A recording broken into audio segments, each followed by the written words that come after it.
यंदाच्या शारदीय नवरात्रोत्सवापासून करवीर निवासिनी श्री महालक्ष्मीची सुवर्ण पालखीतून मिरवणूक काढण्याचा संकल्प खासदार धनंजय महाडिक यांनी सोडलाय। त्यासाठी अक्षय तृतीयेच्या मुहूर्तावर सुवर्ण संकलनाला प्रारंभ झालाय।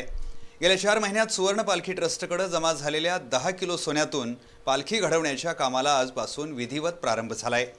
खासदार धनंजय महाडिक यांच्या हस्ते विधिवत पूजा करून पालखी घडवण्याच्या कार्याला प्रारंभ करण्यात आला।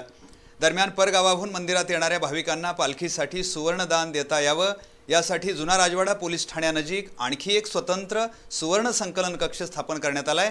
याचंही उद्घाटन आज करण्यात आलं। खासदार धनंजय महाडिक यांनी लोकसहभागातून श्री महालक्ष्मी देवीसाठी सुवर्ण पालखीचा संकल्प अक्षय तृतीयेच्या मुहूर्तावर सोडलाय। सुवर्ण संकलनासाठी गुजरी कॉर्नर इथं सुवर्ण पालखी संकलन कार्यालयही सुरू करण्यात आले।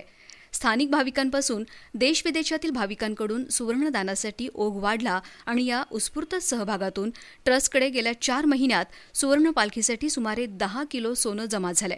या सोन्यातून उद्यमनगरमधील श्री सूर्यवंशी यांच्या कारखान्यात प्रत्यक्ष सुवर्ण पालखी घडवण्याच्या कामाचा प्रारंभ झालाय। खासदार धनंजय महाडिक यांच्या हस्ते सुरुवातीला श्री महालक्ष्मीच्या प्रतिमेचं पूजन झालं। त्यानंतर अंबाबाईच्या जयघोषात आणि मंत्रोच्चार करत पालखीचं पूजन करण्यात आलं। संकलित सोन्याचे पूजन करून कामाला प्रारंभ झाला। सोन्यावर विविध प्रक्रिया करून त्याचा पत्रा बनवण्यात आला आणि या पत्र्याला विविध आकार देत सुवर्ण पालखीचे भाग बनवण्याला सुरुवात झाली आहे।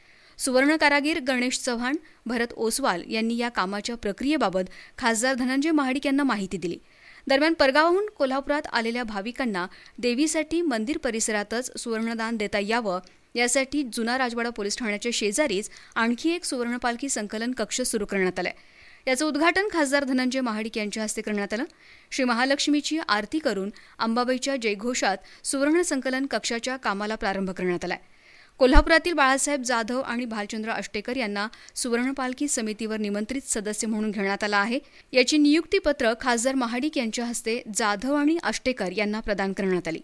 देशभरातील भाविकांनी या सुवर्ण पालखीसाठी सढळ हाताने मदत करावी असं आवाहन खासदार महाडिक यांनी केलंय। कोल्हापूरच्या महालक्ष्मीला सुवर्ण पालखी करण्याचा संकल्प 3 महिन्यापूर्वी कोल्हापूर जिल्ह्यातील सर्व नागरिकांच्या मदतीने आपण घेतलेला होता।